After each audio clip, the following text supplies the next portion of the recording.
गुरुर्ब्रह्मा गुरुर्विष्णुर् गुरुर्ब्रह्मा गुरुर्विष्णुर् गुरुर्देवो महेश्वरः गुरुर्देवो महेश्वरः गुरुसाक्षात् परब्रह्म गुरुर्साक्षात् परब्रह्म तस्मै श्री गुरवे नमः तस्मै श्री गुरवे नमः। यदा यदा हि धर्मस्य ग्लानिर्भवति भारत अभ्युत्थानं धर्मस्य तदात्मानं सृजाम्यहम् परित्राणाय साधूनां विनाशाय च दुष्कृतां धर्म संस्थापनार्थाय संभवामि युगे युगे। प्रेम से बोलो श्री कृष्ण भगवान की जय। एक बार बोल दो ना राधे राधे। मित्रों, मैं राजेंद्र कुमार सूर्यवंशी भगवान श्री कृष्ण की चरणों की धूल, उनका शिष्य, भगवान श्री कृष्ण की अमृतवाणी श्रीमद् भागवत गीता यथारूप 18 अध्याय संपूर्ण चल रहा है। मित्रों, तो एक बार बोलो, प्रेम से बोलो श्री कृष्ण भगवान की जय। एक बार बोल दो ना राधे राधे। मित्रों, 18 अध्याय ज्ञान के जो हैं, तो अध्याय 3 चल रहा है कर्म योग। तो मित्रों, बहुत सुंदर कर्म करने की योग्यताएं भगवान श्री कृष्ण ने बतलाई है, क्योंकि हम लोग सब इसी संकट में रहते हैं कि कैसे सुमरण किया जाए, क्या करें, सब का सब इसके अंदर विवरण किया गया। तो मित्रों, पिछले धारावाहिक में हमने आपको बतलाया था, यहाँ तक कि वे इन अज्ञानी पुरुषों के पास जा जाकर उन्हें कृष्ण भावनामृत के कार्यों में प्रवृत्त करने का प्रयास करते हैं, जो मानव के लिए परम आवश्यक है। मित्रों, बहुत ही सत्य कहा गया। हम भी भागवत कर रहे हैं, बार बार आप लोगों से निवेदन करते हैं कि इसका ये, क्योंकि भागवत गीता आलोचना का पात्र नहीं है, इसको ध्यान से सुनिए। यही एक मात्र रास्ता है आपको इस संसार से मुक्ति दिलाने का। मित्रों, ज्ञान का स्रोत है, इसी के अंदर जो है पिछले अध्याय में स्पष्ट कहा गया है कि हम कोशिश करते हैं कि सब प्राणी कृष्ण भावनामृत का के कार्यों में प्रवृत्त हो जाएं और अमृत पान करें। तो मित्रों, अध्याय 3 कर्म योग का अगला भाग हम शुरू करने जा रहे हैं। मयि सर्वाणि कर्माणि संन्यास्याध्यात्म चेतसः निर्शार्य निर्मोहो भूतवाः युद्ध्या सव विगातत जवर्ह। मई मुझ में सर्वाणि सब तरह के कर्माणि कर्म संन्यास्य पूर्णतया प्रतित्याग करके अध्यात्म पूर्ण आत्मज्ञानी से युक्त चेतसा अचेतना से अनिराशी लाभ की इच्छा से रहित निष्काम निर्मम स्वामित्व की अभावना से रहित ममता त्यागी भूतवा होकर युद्ध सह लड़ो। विगत ज्वर आल से रहित। अनुवाद। अतः हे अर्जुन, अपने सारे कार्यों को मुझ में संपृक्त करके मेरे पूर्ण ज्ञान से युक्त होकर लाभ की आकांक्षा से रहित स्वामित्व के किसी दावे के बिना तथा आलस्य से रहित होकर युद्ध करो। आलस्य जो है मित्रों सबसे और जीवन में रुकावट है।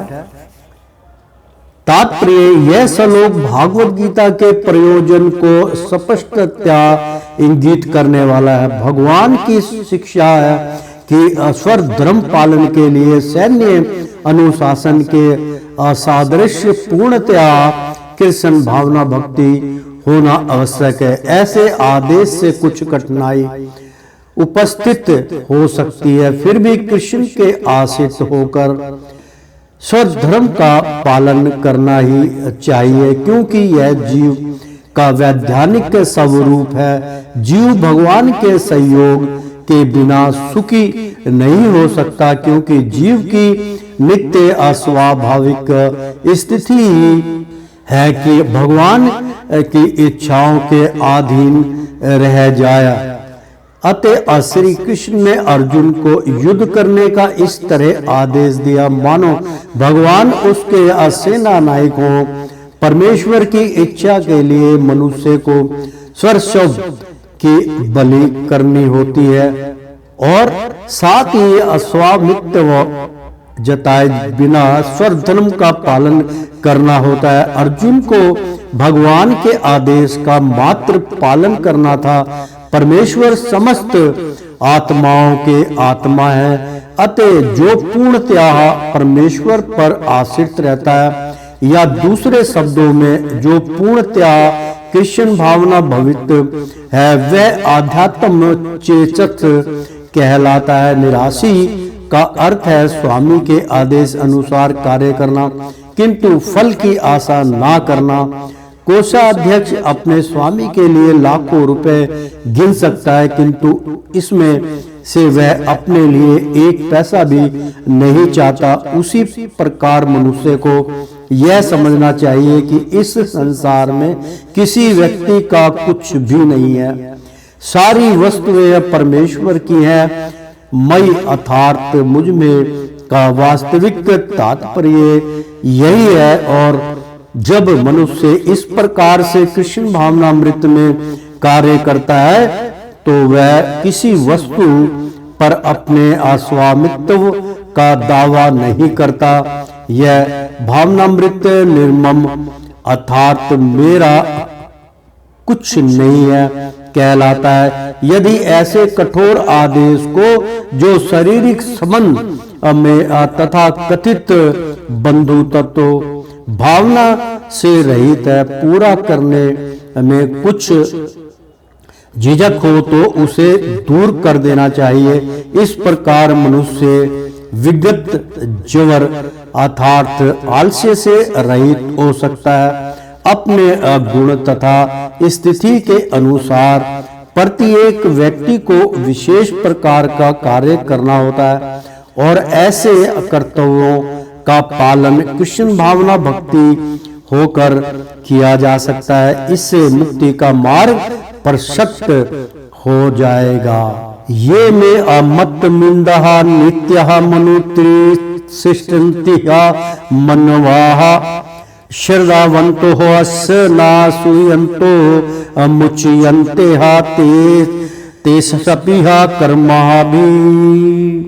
ये जो मैं मेरे मतम आदेशों को एकदम इन नित्यम नित्य कार्य के रूप में अनुतिष्ठन्त नियमित रूप से पालन करते हैं। मनवा मानव प्राणिया श्रद्धावंत श्रद्धा तथा भक्ति समेत अन्य सुनवंत बिना ईर्ष्या के मुच्यंतः मोक्ष को जाते हैं। ते वे अपि भी अकर्म भी सकाम कर्मों के नियम रूपी बंधन। अनुवाद: जो व्यक्ति मेरे आदेशों के अनुसार अपना कर्तव्य करते रहते हैं और ईर्ष्या रहित होकर इस उपदेश का श्रद्धा पूर्वक पालन करते हैं वे सकाम कर्मों के बंधन से मुक्त हो जाते हैं। मित्रों, जो कर्मों को हमने जो कर्म हमें घेर के रखता है वो साकाम कर्म होता है, उनसे भी छुटकारा मिल जाता है केवल भगवान के प्रति भजन कीर्तन भाव उत्पन्न करने से। ये नहीं कि 24 आवर्स आप उसी में लग गए, वो तो प्रोफेशनल हो गया। समय निकाल के अपना सारा कर्तव्य कीजिए और उसके बाद समय निकाल के हरि का भजन कीजिए। तात्पर्य श्री भगवान कृष्ण का उपदेश समस्त वैदिक ज्ञान का सार है, अतः किसी अपवाद के बिना यह शाश्वत सत्य है। जिस प्रकार वेद शाश्वत है उसी प्रकार कृष्ण भावनामृत का यह सत्य भी शाश्वत है। मनुष्य को चाहिए कि भगवान से ईर्ष्या किए बिना इस आदेश में दृढ़ विश्वास रखे। ऐसे अनेक दार्शनिक हैं जो भागवत गीता टीका रचते हैं किंतु कृष्ण में कोई श्रद्धा नहीं रखते। वे कभी भी साकाम कर्मों के बंधन से मुक्त नहीं हो सकते, किंतु एक सामान्य पुरुष भगवान के इन आदेशों को अदृढ़ विश्वास करके कर्म नियम के बंधन से मुक्त हो जाता है। भले ही वह इन आदेशों का ठीक से पालन ना कर पाए। कृष्ण भावना अमृत के प्रारंभ में भले ही कृष्ण के आदेशों का पूर्णतः पालन ना हो पाए, किंतु चूंकि मनुष्य इस नियम से अभ्रसन्न नहीं होता और पराजय तथा निराशा का विचार किए बिना निष्ठा पूर्वक कार्य करता है, अतः वह विशुद्ध कृष्ण भावनामृत को प्राप्त होता है। ये तवेत दम्भ्या शून्यतो नानुतिया शास्त्रनित मेया मातम असुर ज्ञान विमूढ़ास्ता अविन विंध्य नष्टान चेतसः। ये जो तू किंतु एतत् इस अभ्यासुर्यंत ईर्ष्यावश नहीं अनुतिशंति नियमित रूप से संपन्न करता है। मैं अमेरा मतम आदि स्वर ज्ञान सभी प्रकार के ज्ञान में विमुंडान पूर्णतः दुर्भगामित तान उन्हें अविद्या ठीक से जानो अनुष्ठान नष्ट हुए अचेतस कृष्ण भगवान रहित। अनुवाद। किंतु जो ईर्ष्यावश मित्रों बहुत सुंदर प्रसंग है। मैं अपने मित्रों को आज से लगभग 15 साल हो गए मुझे, मैं इसी चीज की उनको बार बार आज्ञा देता हूँ, बार बार आज्ञा करता हूँ कि इस संसार में ईर्ष्या से जलिस से कोई नहीं बच पा रहा है, तो जो गुरु की शरणागत में है कम से कम वो तो बचे। मित्रों, चाहे आपस परिवार क्यों ना अपना हो, पूरा परिवार में भी एक दूसरे के प्रति जलिस चल रही है, ईर्ष्या चल रही है। अब भागवत भी ऐसी बात का चर्चित में है कि ईर्ष्या जो है मित्रों वो सबसे भयंकर चीज है। अनुवाद में उन्होंने स्पष्ट कहा कि किंतु जो ईर्ष्यावश इन उपदेशों की उपेक्षा करते हैं और इनका पालन नहीं करते, उन्हें समस्त ज्ञान से रहित दिग्भ्रमित तथा सिद्धि के प्रयासों में नष्ट भ्रष्ट समझना चाहिए। तात्पर्य यहाँ पर कृष्ण भावना भावित न होने के दोष का स्पष्ट कथन है। जिस प्रकार परम आदि शासी की आज्ञा के उल्लंघन के लिए दंड होता है, उसी प्रकार भगवान के आदेश के प्रति अगवा के लिए भी दंड है।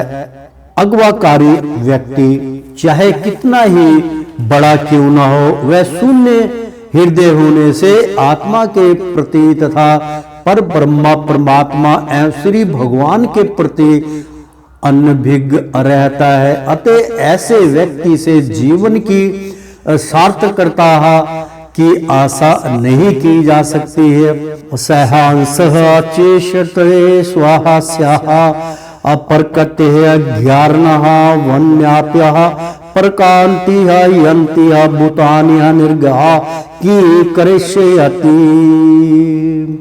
असत्य सम अनुसार चेष्टा करता है, समस्या अपने प्राकृतिक गुणों से ज्ञानवान विद्वान अपि यद्यपि प्राकृतम प्राकृतिक को यनातिम प्राप्त होते हैं। भूतानि सारे प्राणी निर्ज्ञा दमन किम क्या करिष्यति कर सकता है। अनुवाद, ज्ञानी पुरुष भी अपनी प्रकृति के अनुसार कार्य करता है, क्योंकि सभी प्राणी तीनों गुणों से प्राप्त अपनी प्रकृति का ही अनुसरण करते हैं। भला दमन से क्या हो सकता है? तात्पर्य मित्रों ये है, कृष्ण भावना अमृत के अदिव्य पद पर स्थित हुए बिना प्रकृति के गुणों के प्रभाव से मुक्त नहीं हुआ जा सकता। जैसा कि स्वयं भगवान ने 7वें अध्याय में 7:14 कहा है, यानी कि 7वें अध्याय में 7 और 14 में कहा है, अतः संसारिक धरातल पर बड़े से बड़ा शिक्षित व्यक्ति के लिए केवल सैद्धांतिक ज्ञान से आत्मा को शरीर से पृथक करके माया के बंधन से निकल पाना असंभव है। ऐसे अनेक तथाकथित आधम अध्यात्मवादी हैं जो अपने को विज्ञान में बड़ा चढ़ाकर मानते हैं, किंतु भीतर भीतर से वे पूर्णतया प्रकृति के गुणों के अधीन रहते हैं, जिन्हें जीत पाना कठिन है। ज्ञान की दृष्टि से कोई कितना ही अविद्वान क्यों न हो, किंतु भौतिक प्राकृतिक या दीर्घकालीन संगीति के कारण वह बंधन में रहता है। कृष्ण भावनामृत उसे भौतिक बंधन से छूटने में सहायक होता है, भले ही कोई अपने नियत कर्मों के करने में संलग्न क्यों न रहे। अतः पूर्णतया कृष्ण भावना भवित हुए बिना नियत कर्मों का परित्याग नहीं करना चाहिए। किसी को भी सहसा अपने अनित्य कर्म त्याग कर तथा कथित योगी या कृत्रिम आध्यात्मिकवादी नहीं बन जाना चाहिए। अच्छा तो यह होगा कि यथा स्थिति में रहकर श्रेष्ठ प्रशिक्षण के अंतर्गत कृष्ण भावनामृत प्राप्त करने का प्रयत्न किया जाए। इस प्रकार कृष्ण की माया के बंधन से मुक्त हुआ जा सकता है। इंद्रियः सेहानिंद्रियः सर्यातेया राग द्वेषो व्यवस्थितो तनयोनः वशमागच्छन्ते छन्तो हास्यः परिपन्थ्यनो। कर्म योग चल रहा है मित्रों, अध्याय 3 है। इंद्रिय से मतलब इंद्रियों का, इंद्रिय से अर्थ यानी कि इंद्रियों के विषयों में राग, आसक्ति, अद्वेष तथा विरक्ति, व्यस्थित तो नियमों के अधीन स्थित तयो अनेक ना कभी नहीं वश्रम निरंतर में आगच्छित आना चाहिए, तो वे दोनों ही अनिश्चय ही अस्य उसका परिपंथ न हो, आप अवरोध हो। अनुवाद मित्रों, प्रत्येक इंद्रिया तथा उसके विषय से संबंधित राग द्वेष को व्यवस्थित करने के नियम होते हैं। मनुष्य को ऐसे राग तथा द्वेष के वशीभूत नहीं होना चाहिए, क्योंकि वे आत्म साक्षात्कार के मार्ग में अवरोधक हैं। मित्रों, बहुत अच्छा इस श्लोक है। इसका तात्पर्य, जो लोग कृष्ण भावना भवित हैं वे अस्वभाव से भौतिक इंद्रिया तृप्ति में रत होने में अझिझकते हैं, किंतु जिन लोगों की ऐसी भावना ना हो उन्हें शास्त्रों के यम नियमों का पालन करना चाहिए।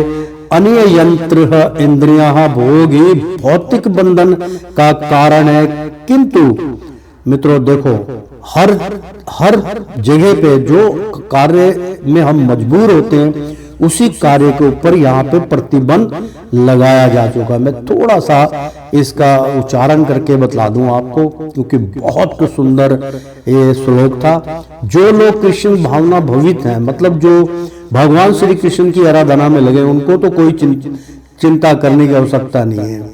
2 टाइम 3 टाइम दूध पिएंगे, 2 चपाती खाएंगे, खिचड़ी खाएंगे। भगवान श्री कृष्ण को खिचड़ी का भोग बहुत ही सुंदर लगता है।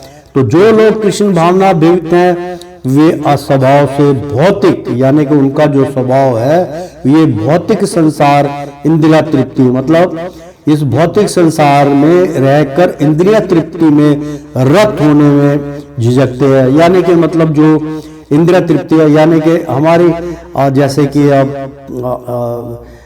किसी सरल भाषा में हम ये कह सकते हैं कि अभी कभी किसी की तरफ हमारी नीयत खराब हो रही है, कभी एक मांसाहारी भोजन खाने की इच्छा करती है, नशा करने की इच्छा करती है और पर नारी के ऊपर दृष्टिहीन हो जाते हैं। ये वे स्वभाव से भौतिक इंद्रिय तृप्ति में रत होने में झिझकते हैं।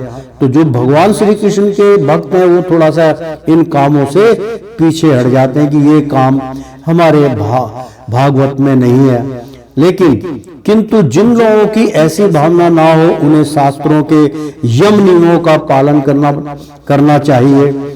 अनियंत्र है इंद्रियां भोग, यानी कि इंद्रियां का भोग, इंद्रियां तो 10 मित्रों हमारे मुख्य इंद्रियां 10 हैं। 5 ज्ञान इंद्रियां, 5 कर्म इंद्रियां, आगे चल के इसके भी व्याख्या होगी। तो वो तो उन्होंने तो काम करना ही है, लेकिन उसको अच्छे कर्म में लगाने की चेष्टा कीजिए।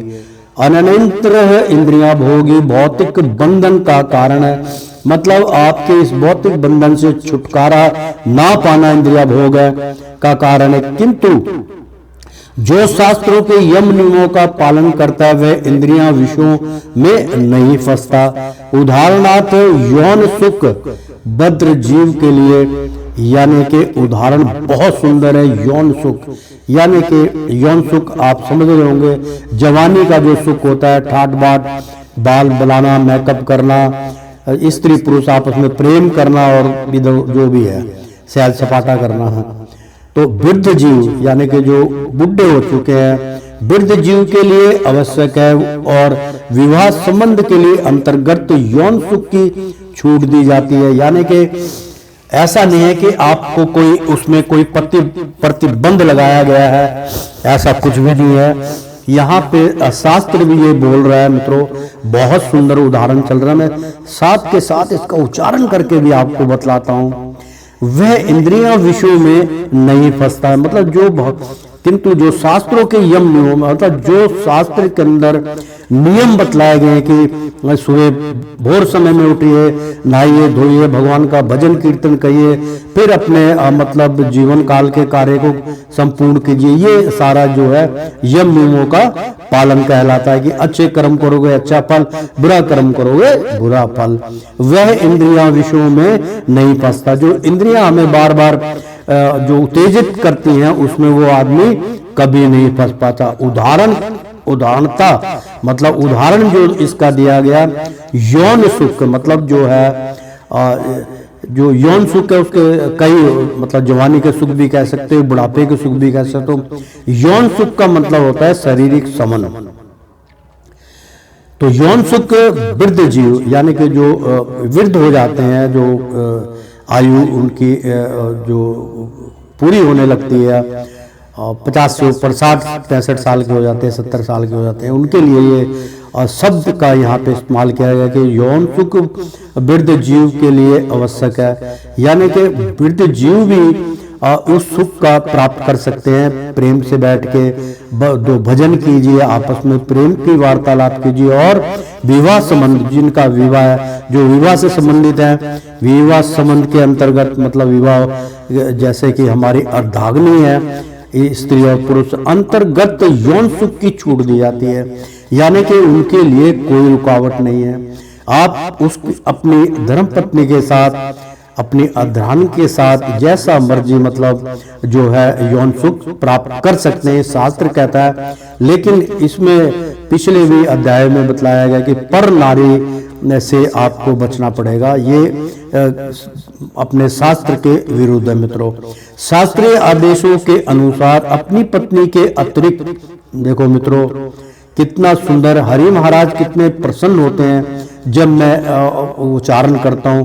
अभी मैं जो उच्चारण करके आपको बतला रहा हूं, तो मेरी बात पे अगर यकीन नहीं आता तो आगे शास्त्र यही कह रहा है कि शास्त्रीय आदेशों के अनुसार अपनी पत्नी के अतिरिक्त यानी कि परनारी अतिरिक्त अन्य किसी स्त्री के साथ यौन संबंध वर्जित है। मतलब उसके साथ अगर आप संबंध बनाते हैं तो वो वर्जित है, उसके साथ संबंध आप नहीं बना सकते। ये हमारे धर्म ग्रंथ कहते हैं धर्म के विरुद्ध है। अन्य सभी स्त्रियों को अपनी माता मानना चाहिए, किंतु इन आदेशों के होते हुए मनुष्य फिर भी अन्य स्त्रियों के साथ यौन संबंध स्थापित करना चाहता है। इन प्रवृत्तियों को दमित करना होगा, यानी कि इसको हमेशा के लिए दमन कर दो, ये कार्य को नहीं करना चाहिए, अन्यथा वे आत्म साक्षात्कार के मार्ग में बाधक होगी। मतलब जो भगवान का आप सुमिरन करते हैं और उनके ध्यान में आप जुड़े होते हैं, यानी कि आत्म साक्षात्कार के मार्ग में सबसे बड़ी कठिनाई आएगी। मित्रों, जब भी आप पूजा पाठ और भगवान के नाम का सुमिरन करेंगे, ध्यान लगाएंगे, ध्यान योग में त्रिकुटी में पहुंचेंगे, वहां पर ये पर नारियां आपको आके बाधा बन के आपके आगे पीछे घूमेंगी।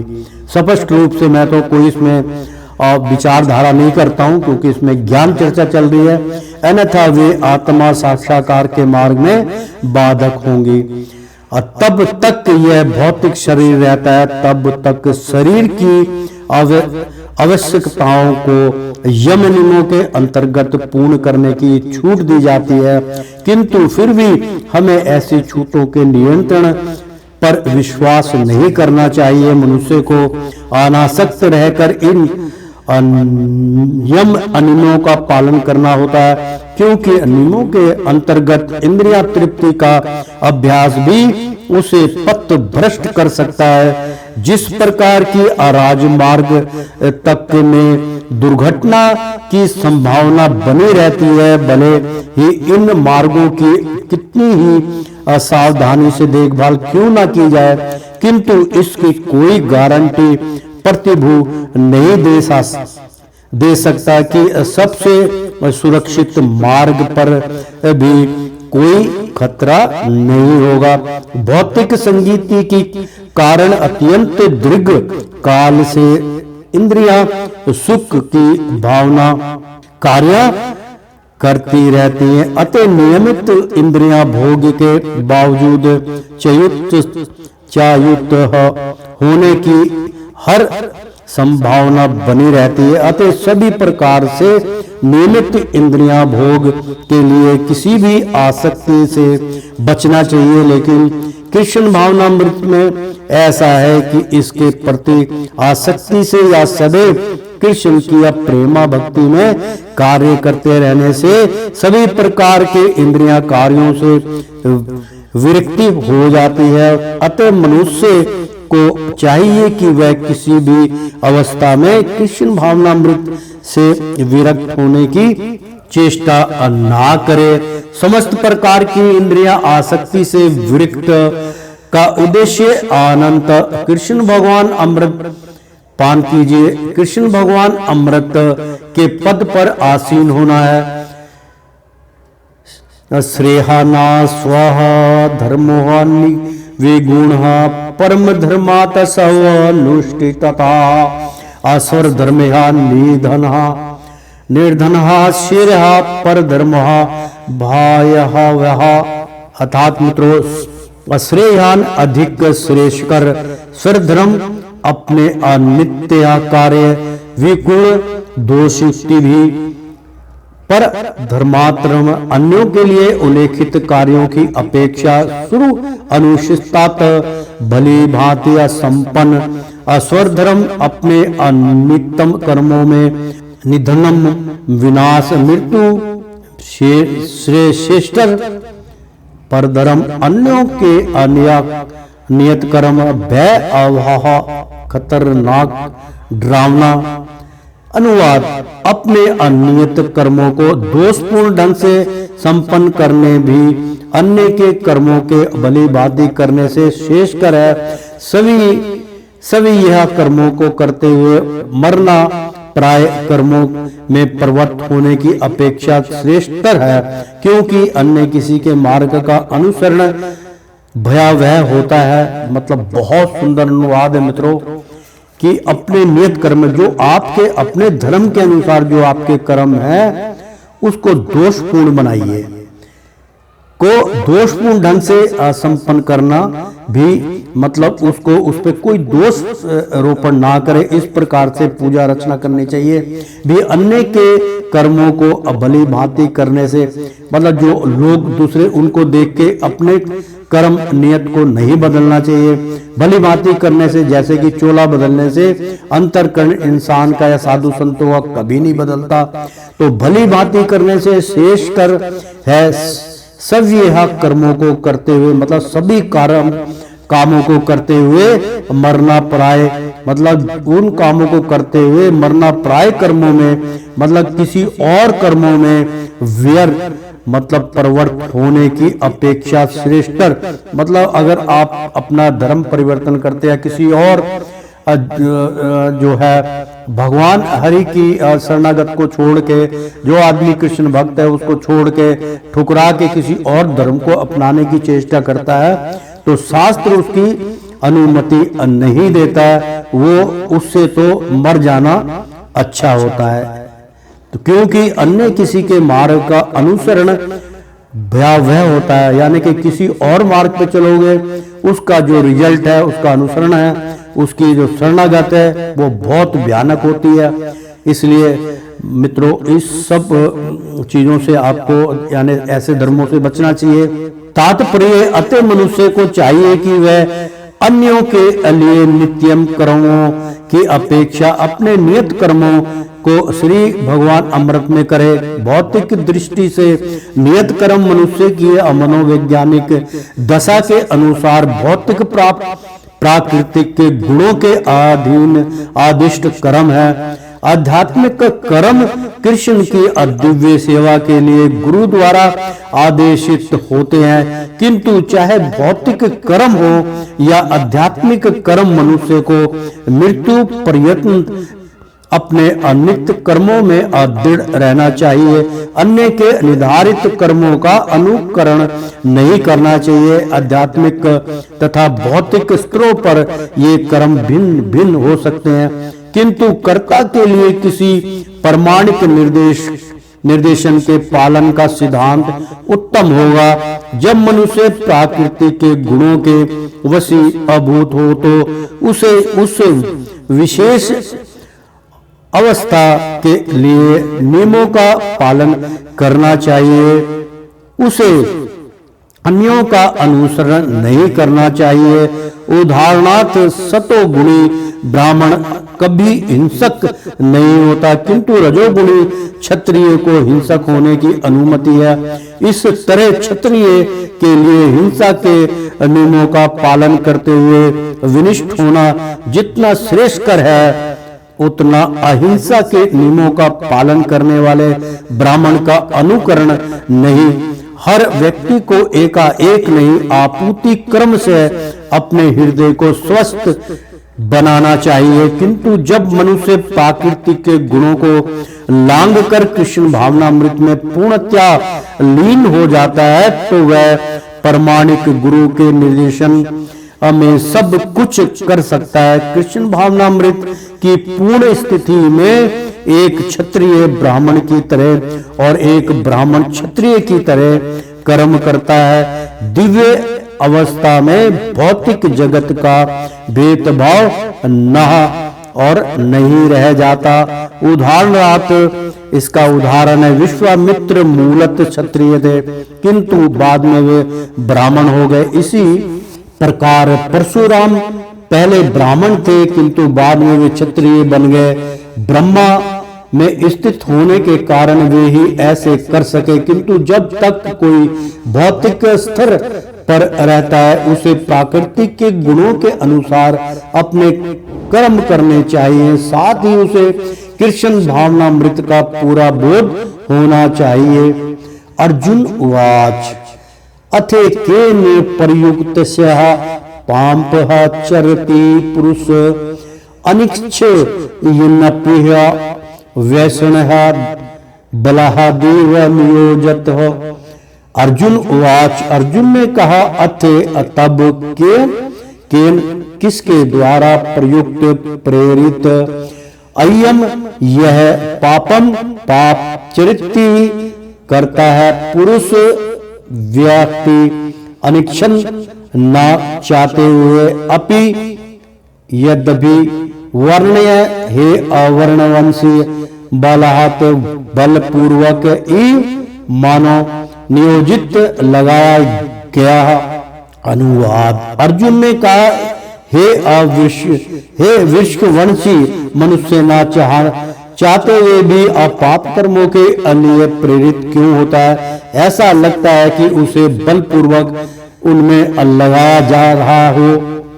बहुत सुंदर अनुवाद है मित्रों। अर्जुन ने कहा, हे वृषवंशी, मतलब भगवान श्री कृष्ण से कहा, वृषवंशी मनुष्य ना चाहते हुए भी पाप कर्मों के लिए, मैं तो नहीं चाहता कि पाप कर्म हो, फिर मनुष्य ना चाहते हुए भी पाप कर्मों के लिए प्रेरित क्यों होता है? मतलब वो क्यों मजबूर होता है, उसको क्यों पाप कराया जाता है? बहुत सुंदर प्रश्न किया भगवान श्री कृष्ण से अर्जुन ने। मित्रों, उसी का इसमें अनुवाद चल रहा है के लिए प्रेरित क्यों होता है, क्यों जबरदस्ती उसको उसमें धकेला जाता है? ऐसा लगता है कि उसे बलपूर्वक, यानी कि पीछे कोई ऐसी शक्ति है कि बलपूर्वक उसमें लगाया जा रहा हो, मतलब उसको जबरदस्ती उसमें घुसेड़ा जा रहा हो। तो उससे बचने के लिए भगवान की शरणागत में आओ ना। तात्पर्य, जीवन आत्मा परमेश्वर का अंश होने के कारण मूलत आध्यात्मिक शुद्धि एवं समस्त भौतिक कलमशों से अमुक्त रहता है। फलत स्वभाव से वह भौतिक जगत के पापों में प्रवृत्त नहीं होता, किंतु जब वह माया के आसंग में आता है तो वह बिना झिझक के और कभी कभी मन के विरुद्ध भी अनेक प्रकार से पाप कर्म करता है। अतः कृष्ण से अर्जुन का प्रश्न अत्यंत प्रत्याशा पूर्ण है। बहुत सुंदर प्रश्न किया कि जीवों की प्राकृतिक विकृत क्यों हो जाती है, मतलब प्राकृतिक की वजह से विकृत, उसके जो प्राकृतिक करती है उससे विपरीत हम क्यों चले जाते हैं? हमें तो बड़ा दुख होता है कि जब हम ध्यान लगाते हैं तो कोई कुछ कार्य में लगा हुआ कुछ, तो हमें ध्यान जब हम लगाते हैं प्रभु आपकी शरणागत में, तो आपकी शरणागत में ही हमारा ध्यान होना चाहिए। ऐसी मैग्नेटम शक्ति दो ना हमारे अंदर।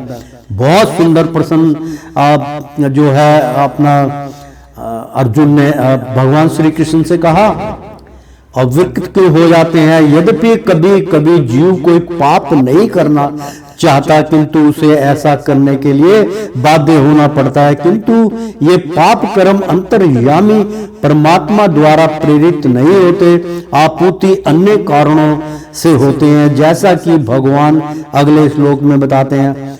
बहुत सुंदरता, मतलब इसमें हम हरि को दोष नहीं दे सकते मित्रों, इसमें स्पष्ट कहा उन्होंने।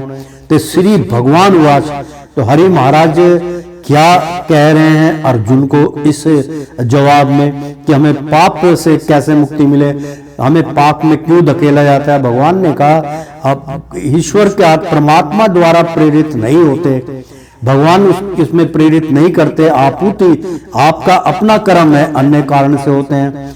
जैसा आपने कर्म किया उसी कारण से आपको भगवान अगले श्लोक में बतलाते हैं कि श्री भगवान वाच, काम ऐसे क्रोध ऐसे रजोगुण सामुद्र हुआ मासनो महापंपा विद्यो धैन्यामिह वर्ण्यम। श्री भगवान वाच, श्री भगवान ने कहा, काम विश्व वासना ऐसे यह, क्रोध ऐसे यह रजोगुण से समुद्र भाव उत्पन्न महाअश्न सर्वभक्षी महापंपा महापापमा महान पापी अविधि विद्या जानो एनम, इसे इस संसार में वैर्ण्यम महान शत्रु। प्रेम से बोलो श्री कृष्ण भगवान की। मित्रों, श्रीमद् भागवत गीता यथा रूपम अध्याय 3 कर्म योग चल रहा है। बहुत सुंदर अनुवाद चल रहा है। भगवान श्री कृष्ण और अर्जुन में संवाद है। अनुवाद श्री भगवान ने कहा, बहुत सुंदर। श्री भगवान ने कहा, हे अर्जुन, इसका कारण रजोगुण के संपर्क से उत्पन्न काम है। बहुत सुंदर, मैं इसका उच्चारण भी करूंगा। श्री भगवान ने कहा, श्री हरि कृष्ण भगवान ने कहा, हे अर्जुन, हे पात्र, इसका कारण रजोगुण के संपर्क से, मतलब जो रजोगुण की उत्पत्ति होती है, जो आगे चल के इसका भी उल्लेख होगा, इसका कारण रजोगुण, मतलब आपकी कामना कृत, आज मैं ये करोड़पति बन जाऊं, आज मैं लखपति बन जाऊं, आज मेरा ये कार्य हो जाए, आज मेरा वो कार्य हो जाए, इस प्रकार के रजोगुण के संपर्क से उत्पन्न काम है। मतलब जो उनके प्रति उत्पन्न जो कार्य होते हैं, जो बाद में क्रोध का रूप धारण करता है, उसी कारण आप क्रोधित हो जाते हैं। जब आपका कार्य हो जाता है तो ठीक है, नहीं हुआ तो आप क्रोधित हो जाते हैं कि मुझे उससे 50 लाख का मुनाफा था, 50 लाख की रुपए लेने थे, वो उसने मेरे को 5 लाख भी नहीं दिए, तो क्रोधित हो जाएंगे आप। और क्रोध में आप ऐसा कार्य कर बैठेंगे जो शास्त्र के विरुद्ध है, पाप है। तो क्रोध का रूप धारण करता है, और जो इस संसार का स्वर्गभक्षी पापी शत्रु है, वही पापी कहलाता है। स्वर्गभक्षी मतलब सारे कर्मों का भक्षण करने वाला पापी शत्रु है। तात्पर्य, जब जीवात्मा भौतिक सृष्टि के संपर्क में आता है तो उसका शाश्वत कृष्ण प्रेम रजोगुण की संगीति से काम में परिणत हो जाता है, अथवा दूसरे शब्दों में ईश्वर प्रेम का भाव काम में उसी तरह बदल जाता है जिस तरह इमली के संग्रह से दूध दही में बदल जाता है। और जब काम की संतुष्टि नहीं होती तो यह क्रोध में परिणत हो जाता है, क्रोध मोह में, और मोह इस संसार में निरंतर बना रहता है। अतः जीव आत्मा का सबसे बड़ा शत्रु काम है, और यह काम ही है जो विशुद्ध जीव आत्मा को इस संसार में फंसे रहने के लिए प्रेरित करता है। क्रोध रजोगुण का प्राकट्य है। ये गुण अपने आप को क्रोध तथा अन्य रूपों में प्रकट करते हैं। अतः यदि रहने तथा काम करने की विधियों द्वारा रजोगुण को तमोगुण में ना गिरने देकर सतोगुण तथा ऊपर उठाया जाए तो मनुष्य को क्रोध में पतित होने से आत्मा आसक्ति के द्वारा बचाया जा सकता है। मित्रों, ये इसका उच्चारण मैं करके बतलाता हूं क्योंकि बहुत सुंदर श्लोक है। भगवान श्री कृष्ण कहते हैं, तात्पर्य इसका ये हुआ, जब जीव आत्मा भौतिक सृष्टि के संपर्क में आता है, मतलब जब ये भौतिक संसार है, इसके जो कि यार आज मेरे पास गाड़ी नहीं, आज मैं गाड़ी लूंगा, आज मैं ये करूंगा, आज मैं फैक्ट्री लगाऊंगा, इतनी इनकम पैदा करूंगा, ये सब जीव आत्मा ये भौतिक के दृष्टि के संपर्क में आता है। तो उसका शाश्वत मतलब जो उसका सांस, उसका जो दम है, उसका जो शाश्वत है, वो कृष्ण प्रेम रजोगुण, यानी कि कृष्ण प्रेमी जो कृष्ण पे शाश्वत जो है, उसका कृष्ण प्रेम रजोगुण की संगीति से काम में परिणित हो जाता है, मतलब जबरन उसके काम में जुड़ जाता है। अथवा दूसरे शब्दों में ईश्वर प्रेम का भाव काम में, यानी कि ईश्वर प्रेम, जब आप ईश्वर से प्रेम करते हैं तो वो उसकी आराधना जो है बजाय ईश्वर के वो काम में रहित हो जाती है, का भाव काम में उसी तरह बदल जाता है जिस तरह इमली के संग्रह यानी कि इमली का जो रस होता है उससे दूध में टपकाया जाता, खट्टा जो है से दूध दही में बदल जाता है, अगर उसमें टपकाया तो दही बन जाती है, बदल जाता है। और जब काम की असंतुष्टि नहीं होती, जिस काम को हम करते हैं उससे जब हमें संतुष्टि प्राप्त नहीं होती तो यह क्रोध में परिणित हो जाता है, मतलब वो क्रोध में बदल जाता है, क्रोध मोह में। और जो क्रोध है वो मोह जाल में, और मोह इस संसार में अनियंत्रण बना रहता है कि मतलब उसकी कार्य से आप मोहित हो गए। तभी तो आप फंस गए कि यार ये काम हो जाता तो बढ़िया था, नहीं हो उसके मोह में, इसलिए उस मोह माया जाल को तोड़ दीजिए। अतः जीवात्मा का सबसे बड़ा शत्रु काम है। मतलब काम का मतलब ये नहीं है कि जो आप कर्म से जुड़े हुए जो पेट पालन का जो कार्य करते हैं उसे, इस काम की ये बात कि अतः जीवन आत्मा मतलब आपका जो जीव आत्मा है, मतलब जो आपका शरीर आपकी आत्मा जो है वो सब समझ लिए काम में ही आपको लगाए रखती है, इसलिए वो सबसे बड़ा प्रभु के रास्ते में शत्रु का मार्ग है। तभी हम कहते हैं कि अपना समय निकाल के आधा एक घंटा प्रभु का गुण गाइए, और यह काम ही है, और यह काम ही है जो विशुद्ध जीव आत्माओं को इस संसार में फंसे रहने के लिए प्रेरित करता है। अगर हम काम को छोड़ देंगे तो रोटी कैसे चलेगी। तो मित्रों, उस कार्य को करते हुए उसमें आसक्त होने की आवश्यकता नहीं है। उस कार्य को संपूर्ण हो जाता ठीक है, नहीं होता ठीक है, लेकिन भगवान के प्रति जो आपकी प्रेम सद्भावना है उसका समय आप जरूर निकालिए। क्रोध यानी कि जो क्रोध की उत्पत्ति है वो कहां से होती है? क्रोध की उत्पत्ति रजोगुण का पारकट्य है, यानी कि रजोगुण की उत्पत्ति है। ये गुण अपने आप को क्रोध तथा अन्य रूपों में प्रकट करते हैं।